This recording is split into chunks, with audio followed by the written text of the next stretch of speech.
งหัวพันจัดพิธีเผยแพร่เอกสารการลำเนินการเลือกตั้งสมาชิกสภาแห่งชาติสุดที่10และสภาประชาชนขันแขวงสุดที่5และจัดขึ้นในวันที่6มังกร2026นี้อยู่ที่หอวัฒนธรรมแขวงซึ่งให้เกียรติเผยแพร่โดยฐานสีคำบุญมีไซอนุกรรมการโฆษณาปุกละลมขบวนการเลือกตั้งขันแขวงมีบรรดาพนักงานรัฐกรที่มาจากแผนกการนายและพลทหารนายและพลตำรวจองค์การจัดตั้งมหาชนรัฐวิสาหกิจและบรรดาธนาคารเข้าร่วมการเผยแพร่เสื่อมซึมเอกสารในการดำเนินการเลือกตั้งในครั้งนี้ประกอบมี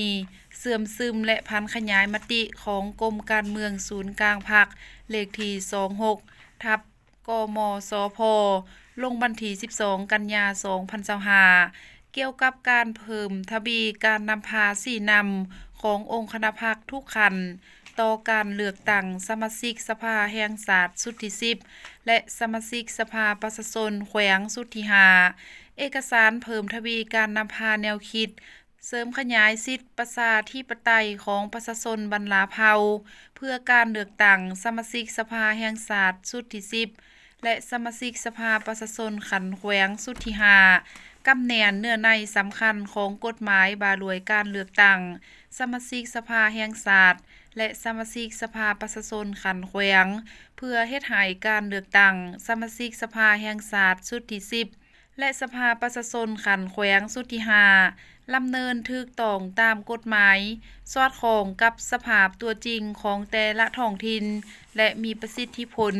ทั้งนี้ก็เพื่อเฮ็ดให้การเลือกตั้งในครั้งนี้มีประสิทธิภาพประสิทธิผลและสำเร็จลงอย่างจบงามจุดประสงค์ของการเผยแพร่บรรดาเอกสารเลือกตั้งในครั้งนี้เพื่อรับประกันให้แก่วันเลือกตั้งให้มีผลสำเร็จตามระดับคาดหมายที่วางไว้